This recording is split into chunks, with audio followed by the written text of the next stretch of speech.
How's it going, everybody? This podcast is brought to you by RYYZN Make Life Workout, a health, self-development, and lifestyle platform building a passionate community of knowledge seekers, creative dreamers, and future leaders. For details on the latest RYYZN event that will feature expert speakers in the field of self-development and growth, check out www.ryz-workout.com. That's www.ryz-workout.com. Enjoy the show.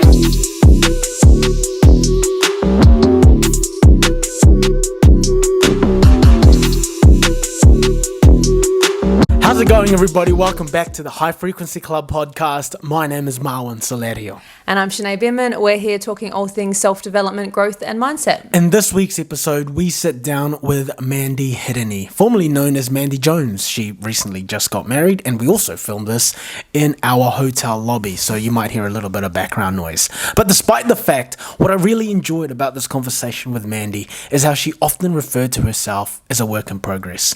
Now, that was profound for me because it really set the foundations of the type of leader that she is and the type of mindset, that growth mindset that she has.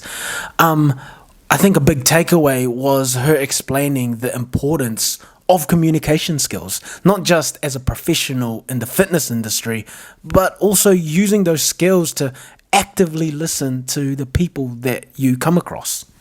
We also talk about Mandi's big career change and how that whole process was for her, and how really trusting your gut, listening to that intuition really helped her through that whole journey. And I guess the importance overall in listening into your intuition. So yeah, some really great takeouts in this chat. Listen in, let us know what you think, and make sure you're following along at the High Frequency Club. Enjoy the show. This is pretty much like a first for a lot of us, because yesterday we were in the library, now we're in a hotel lobby, and we're with you. Wow, you're really getting around Wellington. So Mandi, for people who don't know you in the health and fitness industry, yes. How would you introduce Mandi Jones? Actually, it's Mandi Hirini. I'm Mandi Hirini. Did I say that now? right? Yes, well done. So it's Mandi Hirini now. Yes, 3 weeks deep as Mandi Hirini. Although it only took him about 8 years to finally understand it. Hey, better late than never, right? Yeah. How would you introduce Mandi? And look, I was talking to Ra about this last night actually, and he was like, just for you, babe. And to be honest, even with the new name change now, I'd have to say I'm Mandi Hirini as a work in progress. So what that means is I'm still every day exploring who I am. So I could label myself as I'm an influencer in terms of the fitness and health industry. Like, I tend to want to help people in any way reach their potential with fitness or with health. I could say I'm a mum, which I am. I have 3 beautiful children. I can say, I get really nervous talking about myself, can you tell? Like, all of a sudden I've gone real shy. I identify myself as an educator and a nurturer, and one thing that I really love to identify myself as is everyone's ultimate cheerleader. Mm-hmm. So like, I absolutely adore being on the sideline, woohoo, cheering for everyone and their success, especially when I've seen and experienced myself the hard work, time, effort, behind the scenes stuff that goes into certain events, aspects, and achievements. So yeah, I can proudly say I love being everyone's cheerleader, and that's where you'll find me, loud and proud. Yeah. I felt that at the filming, the RPM filming that I was at with you, in that like everyone's like, woo, there's Mandi, woo, but you're still like, oh my god, you and you're here, and like cheering everyone else, even though everyone on the stage. And that's honestly just me. Like, I will never walk past someone without acknowledging them. Like, I'm always late because I'm talking to this person and this person, and like, oh shit, it's time to start class, shit, hello, and then here we go. Like, it's just, that's the energy I bring and love to bring. Just don't even think about it, it's just what I do. And you know, a pocket of where your energy has been really acknowledged was that you were nominated for the Exercise New Zealand Leadership Award in 2021, which is a huge motherfucking feat. And that is absolutely amazing. Was leadership something that was always innate in you, or did you come by it and then there was, you had to flesh that out yourself? Like, I'm interested to know how much of that was nature and how much of that was nurture for you. A bit of both. Like, I found there's definitely certain qualities that people innately or naturally have that can be fleshed out and developed depending on what kind of situation, like, it's very situational, right? Depending on what kind of situation you'll put into to play to your strengths and what naturally comes out. So for example, for me, I know deep down, like, I'm an extremely good listener. I'm a big empathetic person, so I will feel and listen and relate. And communication is hugely important when I think leadership. So those three things tend to, and equality and equity, if we wanted to talk about that as well, really important characteristics and qualities of leadership. But then at the same time, these were nurtured because I was surrounded by what I personally found were incredible leaders. So naturally, within their greatness, I stepped up to wanting to be as great as them too, knowing that to me, leadership is someone that, even in power or not, your responsibility isn't to empower the people around you. It doesn't matter if you're the most powerful person in the room, you are there to make that person believe that they're the most powerful person as well. And I had those people around me, and so I knew straight away that was something that was extremely important about leadership.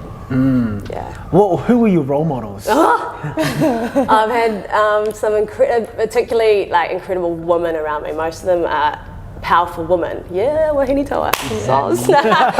So like I've had the likes of Mid Thomas was my number one, Karen Pennington, Chris Madsen, my mum, she is ultimately one of my greatest leaders and influencers.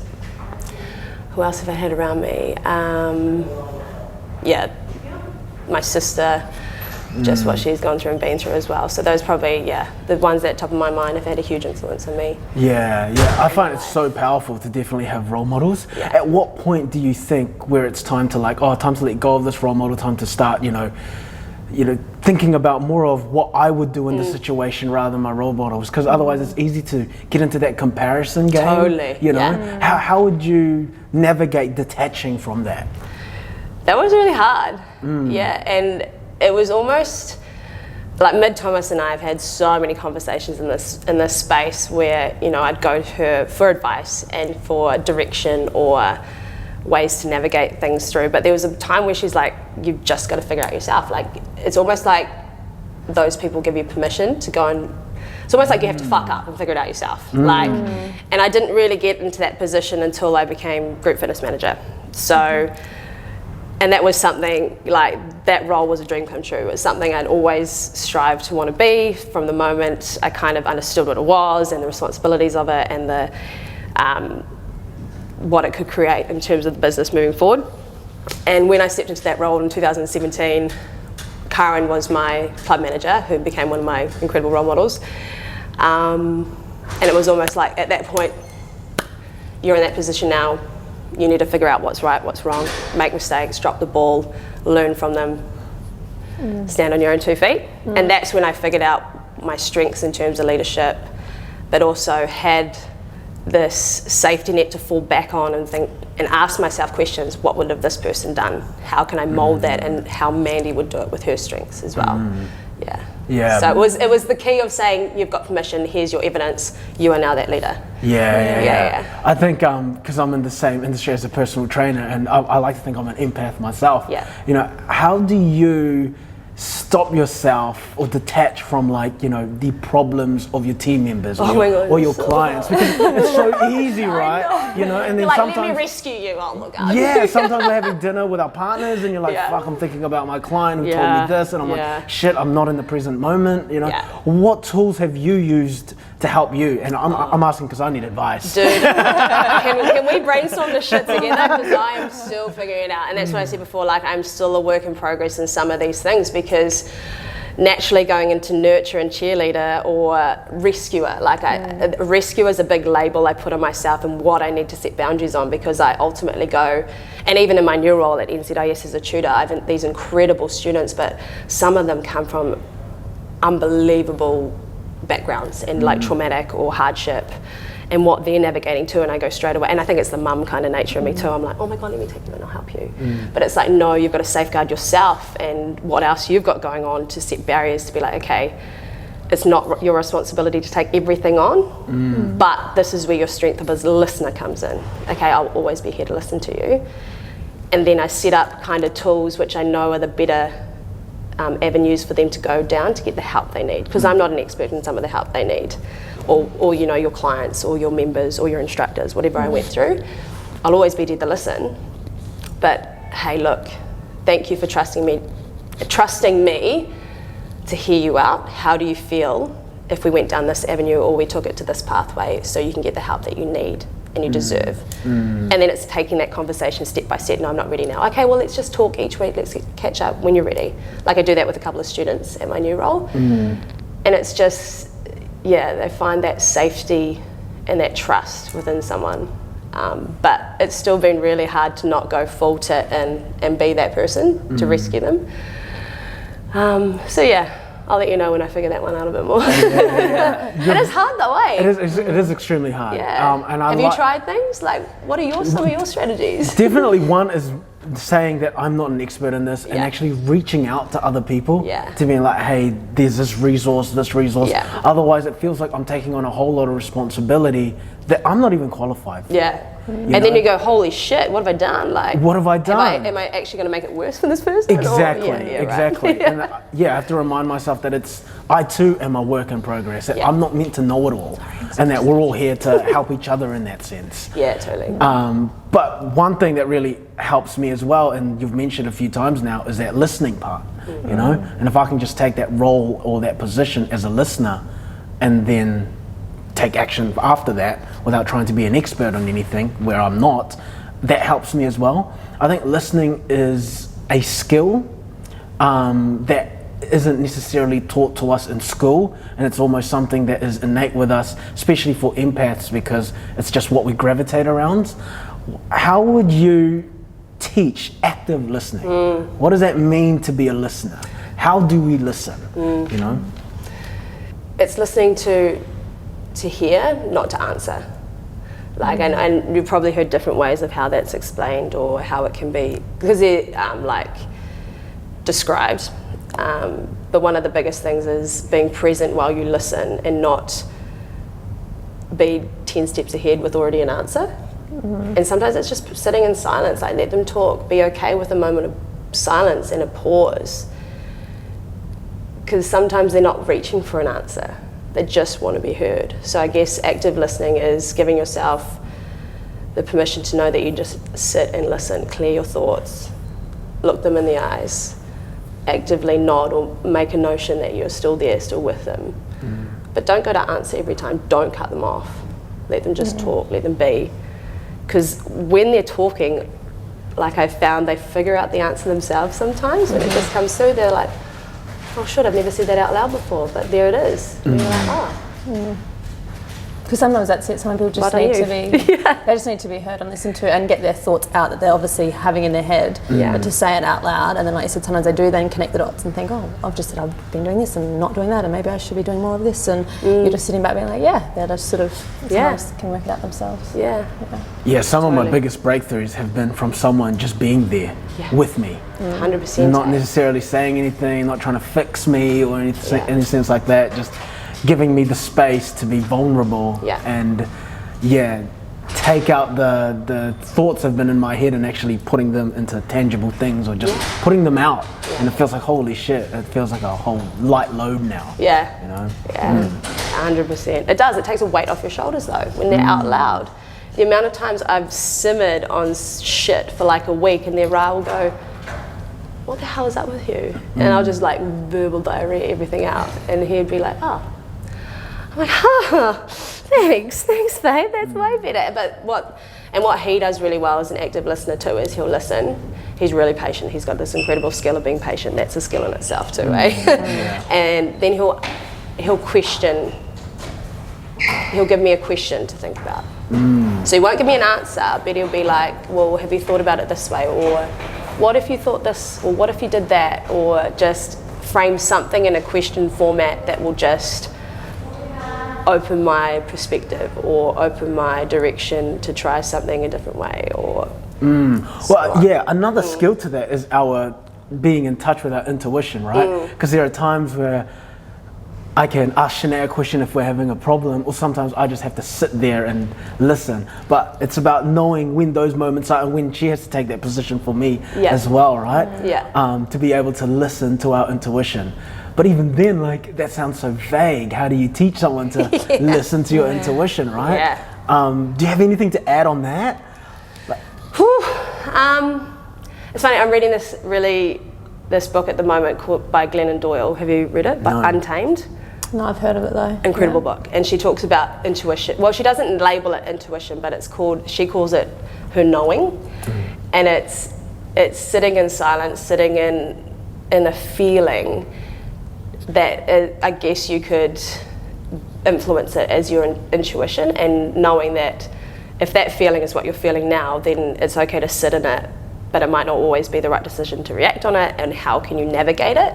So she said never silent or suppress your knowing, because that feeling is there for a reason, and then either act on it because you think it's the right thing to do, and it doesn't compromise your values, and it's there because it's meant to be there, or do you just not react to it because it's not the right situation or whatever. But she describes her knowing as something to always act on, because it's clearly happened, because it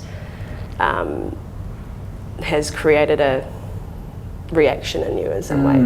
So yeah. Why do you think there's like this disconnection with us and our intuition? I'd like to hear from you too, Sinead, because that also translates to not being able to listen to our body when we need rest, and all of that, also being able to make the right decisions for us. Like, what do you ladies think has come to us being so disconnected with our intuition? The first kind of reaction that comes to me is societal pressures, like, who are we to sit in stillness, or when we all should be hustling and moving and putting ourselves onto the next challenge and the next achievement, but who has actually set those expectations for us? And is it the social media world that we constantly look at and scroll through so easily? Is it our own expectations that we're placing on ourselves? That's kind of where I think a lot of the disconnect might be happening. We're not giving ourselves permission to actually be okay with slowing. Yeah. I think it is getting caught up in the noise of society, and that the more you are listening to what other people are thinking or doing, you're less in tune with yourself and what your body's telling you should be doing, or what you want to be doing, because you are thinking, I kind of want a chill day, but then you're like, oh, but they're doing that and they're doing that, I should be out doing something. And so instead of listening to your body that's saying like, hey, I just want to chill today, you're like, oh no, but everyone's doing something, I should be doing something. Or same with if you're thinking of a career change, but you're like, oh no, but everyone says I've got a good job and I should stay in this job, and then that's when you're kind of always not at ease, because you are not listening to yourself. You're always taking on board too much, I think. And so like you said, I think it's just that giving yourself permission to just sit in stillness and be like, no, what am I feeling and what am I thinking? What is my knowing? What do I really want? Regardless of what anyone else thinks, because that doesn't matter. Your knowing, your intuition, your being is significant. It's not insignificant. It's so easy to get caught up in the noise, though. I find, and especially in the fitness industry. Let's say someone comes up to you, Mandi, and is like, hey, I feel lost, I don't know what I want. What is the first step? What is that process of helping guide that person towards finding out what they want, or at least get closer to it? I kind of probably assess where they're at in the first place, or what is it that you're looking for? What is what I want to you? Like, is it around career? Is it around relationships? Is it around fitness and health? Like, what kind of contents what do you want come from? And then just ask questions, help them. It's the same concept like we were talking before. Just listen and ask questions and help them come to their own conclusion and answer with it, rather than going in being straight away, well, this is what you need, this is what you want. Find your own way, like in a nurturing way. I find that I really love asking people questions to find their own answers, which has been a great tool for me to get out of rescue mode as well, because everyone deserves their own time to figure that out. And I've just recently been through that with my whole career change as well, really sitting down and figuring out who I was, and like I said, being a work in progress and figuring out what I thought was going to be the job that I was going to do forever, and sitting in that and realising maybe this isn't for me forever. And that was one of the hardest decisions I've ever made. I wanted to ask you that whole transition, because obviously you touched on how GFMing was like your dream job when you got that, and how that obviously would have been so fulfilling from like you said, getting to use those leadership skills and work with a team and help develop a team. And you'd shared at the time that, you know, change is scary and it can bring up doubts, but sort of knowing that you were, I guess, transitioned to something where you still were going to be passionate about it and getting to use your skills. That change in that process, if that was something again innate in you, that you were listening to your intuition with that, or if there was maybe a little bit of external influence in that, like, nah, you should go for that, or no, you should stay, you've got a good job, and type thing. Oh, honestly, every single thought pattern went through my brain. Like, it was like, you need to leave, this is not healthy for you, you're not happy. You know, there were so many intuitive feelings and thoughts going through, and then there was external changes, like COVID was a massive change. Like, COVID was a massive change for everyone. Like, the Great Resignation happened for a reason, right? It just, it triggered so many different values and meanings in people's lives. Like, it's too short, we've got to do what makes us happy, right? So COVID happened, changes with my husband and his role happened, adding another child to the mix happened. So like, we've got 3 kids trying to juggle with 2 very ambitious parents who we want to support each other to have the best kids ever, give them everything, but also, you know, by having kids, we didn't want to hinder any of our own ambitions. We still wanted to support each other with what we wanted to do. So having high expectations on both those 3 things did mean something had to bend or change. With COVID, a lot of the responsibilities of GFM and what the role was changed. So it was still so hard to let go, because it is everything that I've ever wanted to be. Like, you get to train, develop, inspire an incredible bunch of instructors, you know, who just, every time you see them take that next step, gain that next kind of step on their ladder, try something new and celebrate it with them. Like, it's still the most rewarding job. The members, the networking, everything that was great about the role was so hard to let go. But I couldn't fulfill the role the way that I wanted to, due to external pressures and just my own mental health and well-being in terms of giving the role what I wanted to give it and what it needed. I couldn't do it anymore. So the biggest influence on that decision was my own intuition and knowing. Like, I was scared as shit. Like, this is who I've been for 12 years in Les Mills, group fitness. You know, who am I to leave this role? What am I going to be? What am I going to do? Like, everyone was like, no, your skills will be transferable. You'll find something else to do. You're this, you're this, you're this, you're this. But me, in my head, when you're kind of in that low moment, you're like, no, I'm not. I'm nothing. I'm insignificant. I don't have that. What am I going to do next? The fear of starting new was there as well, like from starting from scratch.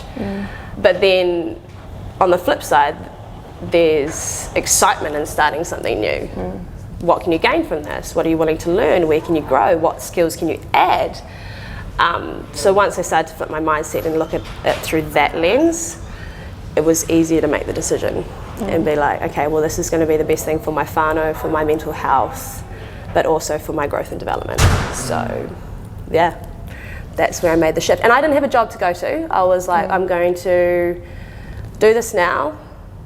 I had some ideas in the back of my head. Like, I'm still really passionate about women's health, pre and postnatal pregnancy and exercise and anything around women empowerment. I'm still really involved with that and upskilling myself in that space. But I had nowhere to go. As soon as people found out that I had resigned, I had job offers coming through left, right and centre. I couldn't believe it. I was like, oh, okay, so maybe I do have something that's still out to offer, even though intuitively I thought I didn't. That's when, you know, and that's where that whole self-doubt and imposter kind of feelings can come in. Evidence has always been a true indication of that, to get myself out of that. Oh, well, here's the evidence, here's the facts, here's actually, you are good, you have very transferable skills, here's your strengths, you're a great educator, you're a great facilitator. And that's when NZAS knocked on my door, and now I'm a tutor there, educating, inspiring the next gen into fitness and health. So I couldn't be happier. So. In hindsight, what would you tell Mandi, who was just about to enter that storm of, you know, self-doubt and that transition of change? I'll just say trust your gut. Yeah, 100%. There's always something else to go to, something else to develop. Even if it's going to be hard, hardship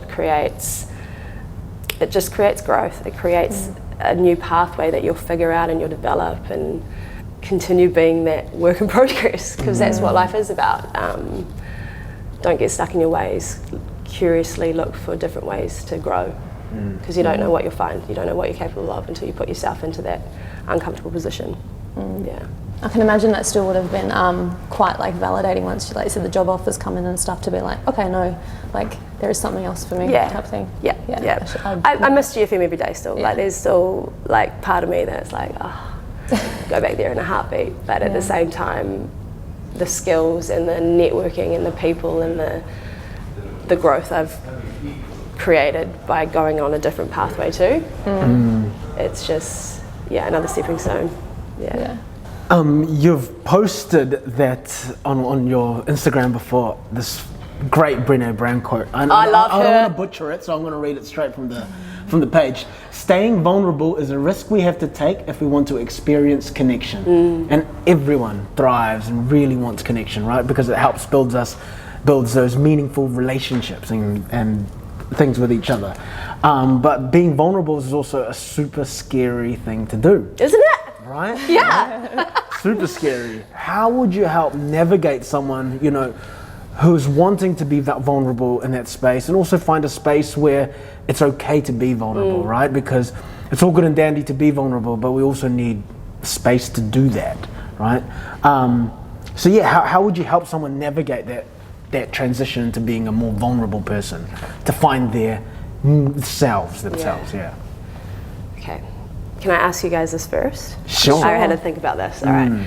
Can you each describe to me what would you describe as the definition of vulnerable? Oh, good question. Oh, I guess I see it as being completely yourself, like no walls, not trying to hide any part of yourself, or just saying and doing whatever first comes to your head. Yeah, great. Yeah. Without inhibitions, right? Yeah. Right. Not thinking like, what will they think of me, or I better do this to fit in, or whatever. It's just doing, saying whatever first comes to mind. 100%. Yeah. Cool. Yeah, it's the ability to be able to express myself without thinking of how the other person would perceive me, and prioritizing how I would perceive myself. Yeah. Yeah, I think that's what I would say in this current moment. Yeah. And that's the beauty of vulnerability. Each definition of it, there's no one definition, right? Each one, there's a consensus, like we could create a collective consensus, like your answers are very different, but there's an element of it which is the same, right? Yes. So, and it's kind of the same approach we take into navigating through vulnerability. So I wouldn't say there's one way or there's one tool or there's one strategy, because there's not. Vulnerability is so personal to so many people. It's personal to everyone around how you want to expose it and how you want to experience it, that how you work through it is going to be your own journey. I found, so personally for me, I found one of the ways to navigate vulnerability is first be curious. So when I say be curious, question yourself first. So who am I? What are my values? What do I believe? Like, understand who you are first. Because when you have a grounding with who you are, being vulnerable doesn't become a place of risk or fear or inhibition. It becomes a place of power. Because if any sense of judgment or opinion comes at you, you can be like, well, I respect that. And some opinions or some judgments you can completely ignore. They have no validation. Why should you? Because if they've come if your vulnerability or your risk of saying something or your actions have come from a place that you truly believe in are your values, their opinions and their judgments don't matter. Maybe it's more of an element of, here's an opportunity to help them understand where I'm coming from. So that's a curiosity thing. Okay, well, if there's that opinion or there's judgment, what can I help explain to them, or how can I help them understand where I'm coming from? So rather going into a place of, I guess, hurt or fear of being judged, how can you help them understand where you're coming from and what you believe and what your values are? Have I articulated that well? Does that make sense? Yeah.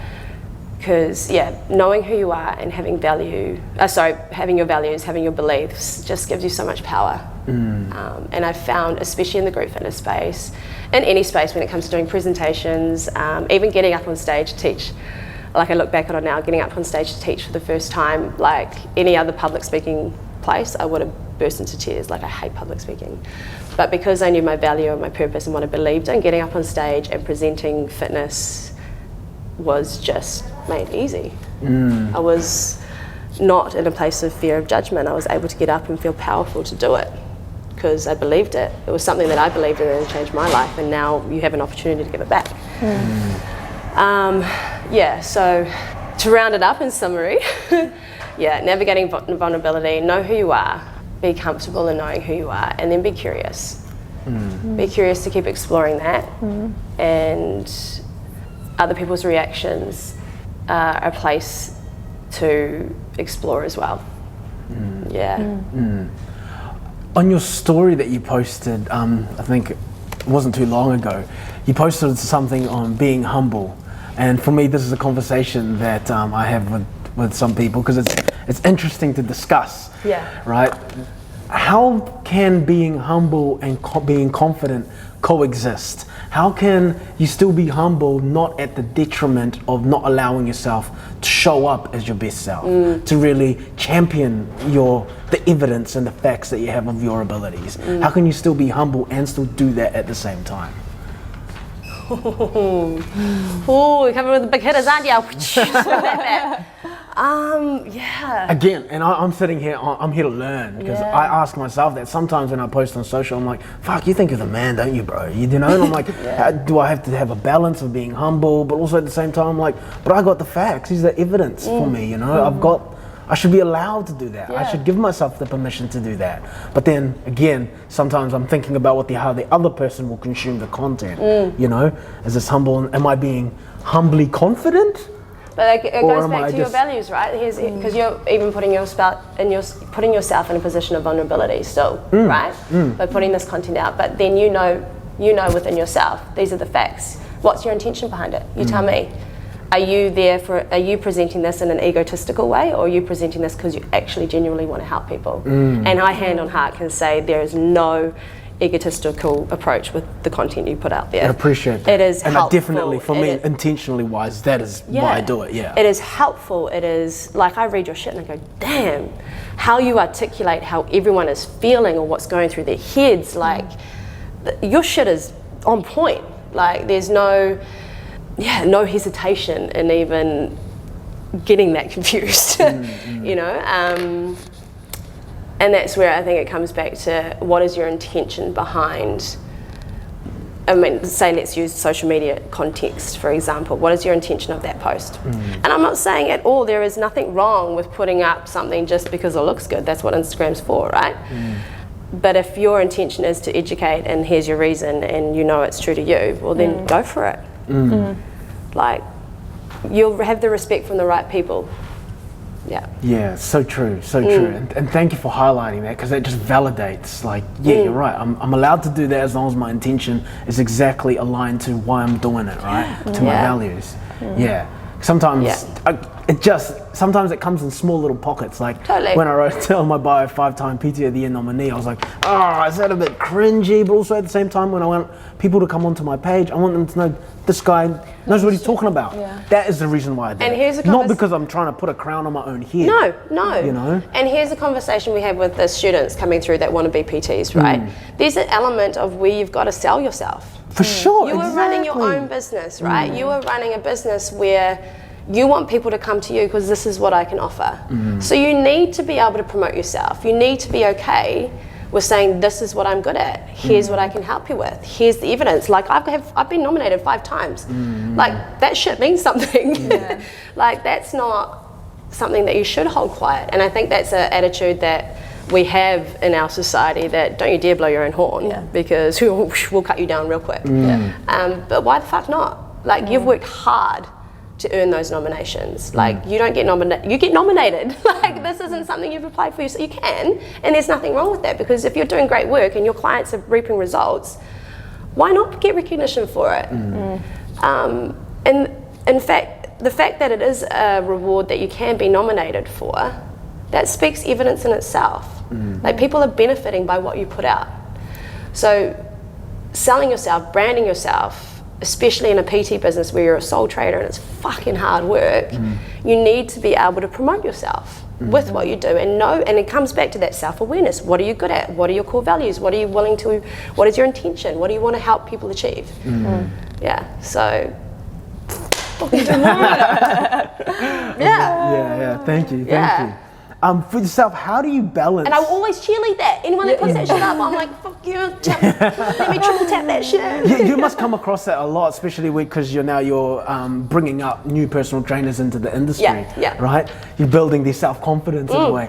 Do you find that is what most of your job is actually building better people rather than building personal trainers? Yeah, it's building confidence. Like they're going to get the education regardless, right? Like that's the content, that's what we facilitate, that's what we deliver.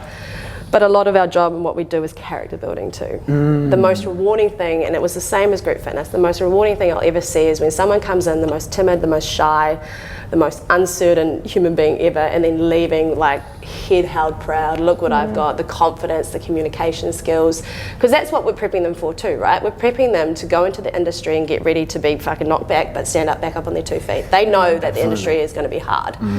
They know that they're not going to be babied. Like, sorry guys if you're listening, but there's a lot of students which we have to bubble wrap and hold their hands through, and like we're like, come on guys, you can do this, shit's going to be tough. Like we had a conversation with one of my levels the other day, and we're like, they wanted to get out of a class and do it get out of a workout because they had too many assessments to do, and we had to go in and kind of give them a little kick up the arse and be like, guys, life's tough, there's going to be a lot of things that you're going to have to do all at once, but this is a 30-minute workout and you know you're going to reap the benefits once you're done.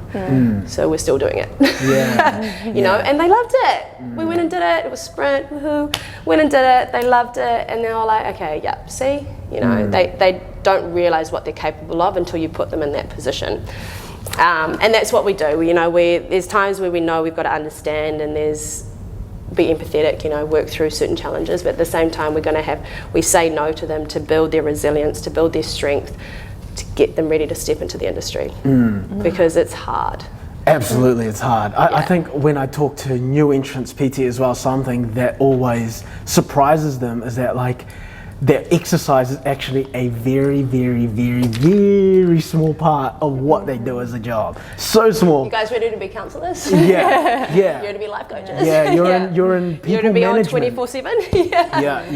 You're which in is the awesome. Which is absolutely awesome. They've realised that why personal comes before training 100%. in personal training.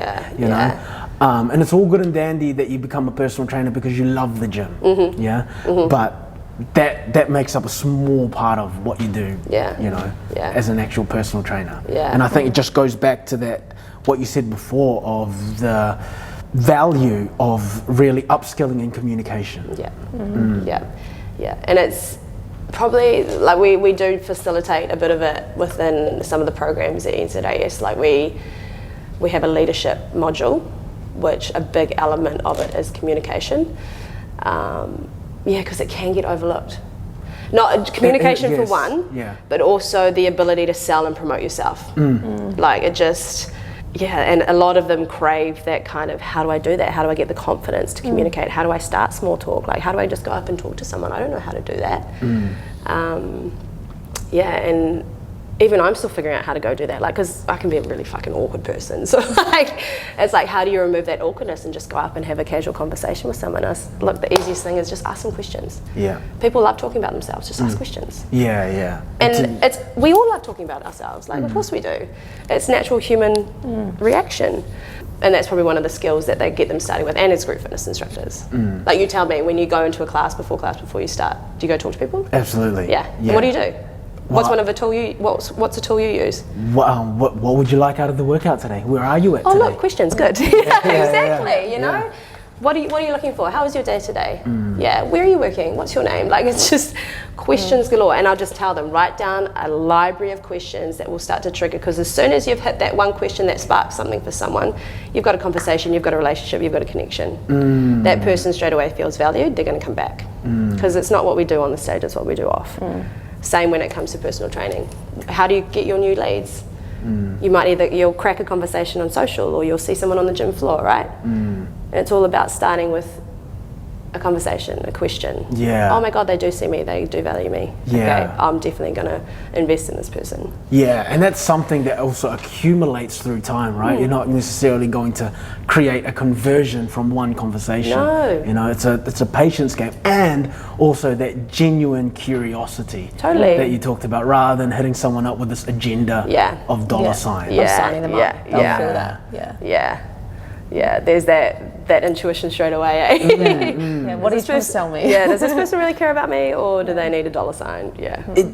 Is it fair for me to say that definitely personal training is a people's game? Yes. And you've got to be a people's person, or like you don't have to be an empath, but you know, some people are just better socially than others. Yes, yeah. You know what I mean? But communication is a skills tool.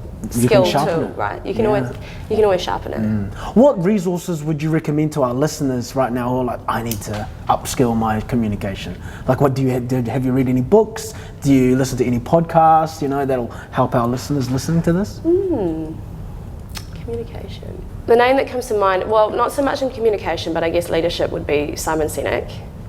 He's definitely number one. Lots of little YouTubes and podcasts that I listen to for him.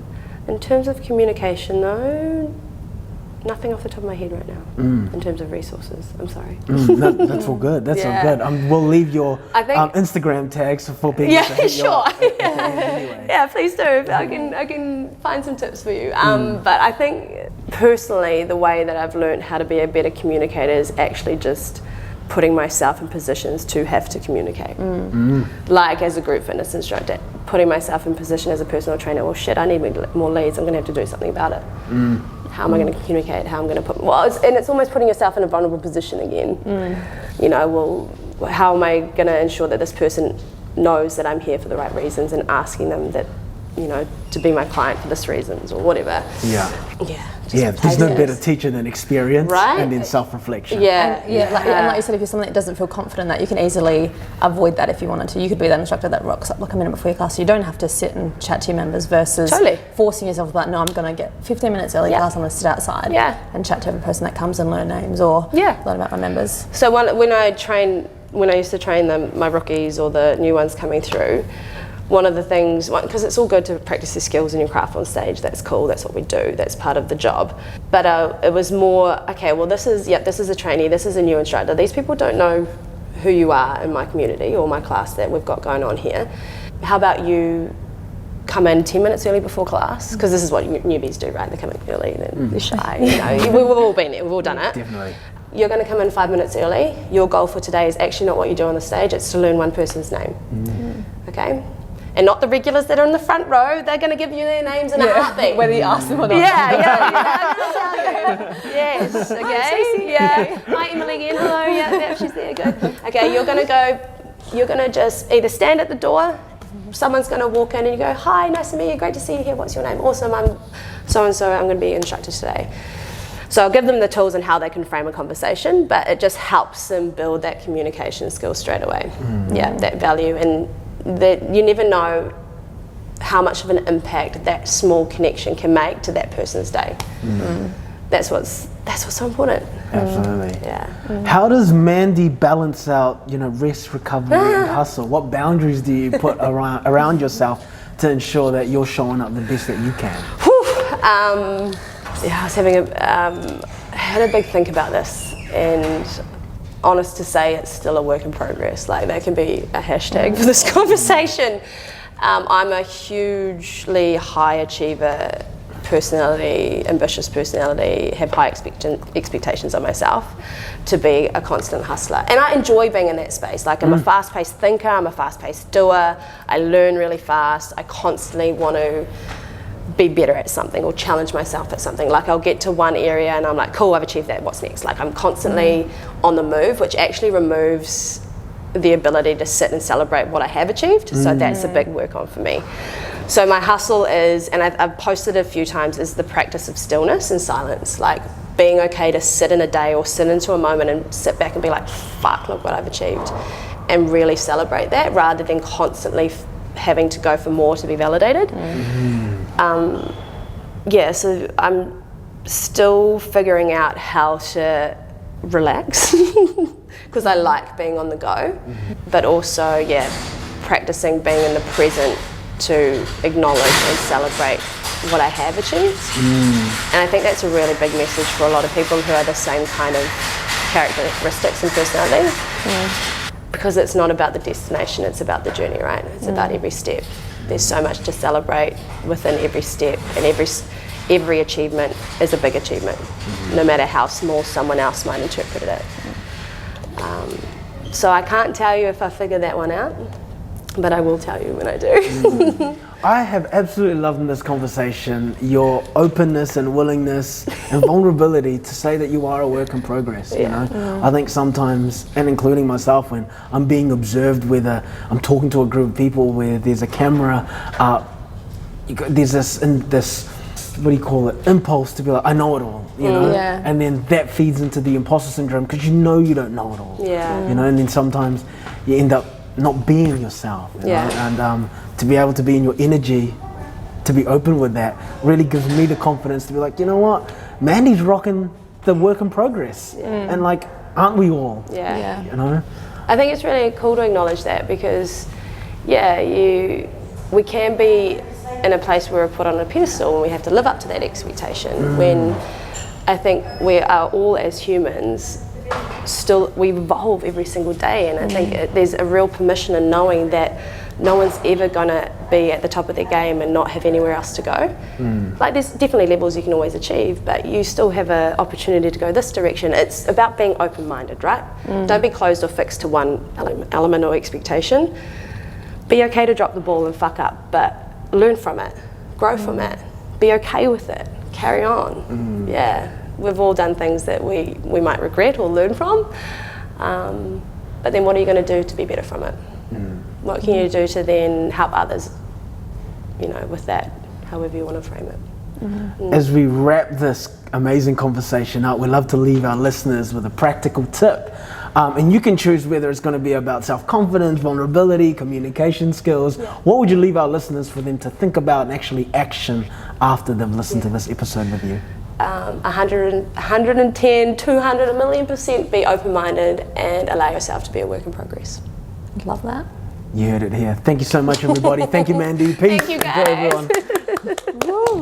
How's it going, everybody? So after we shot the episode with Mandi, she shot us an email just explaining about where she gets her amazing leadership skills from.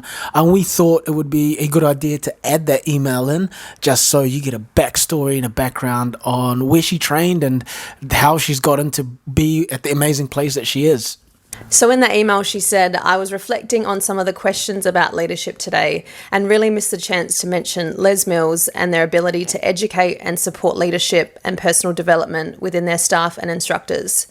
They offer world-class training that, inclusive to being surrounded by those incredible role models I mentioned, would not have grown me in the confidence and ability to become aware of my strengths and areas of growth.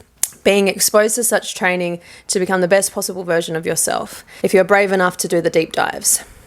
I have to acknowledge Les Mills for their greatness in training and development. Without the experience, I wouldn't have known how to develop what was innate and what required attention. Experience is the greatest teacher. Awesome. Have a great day.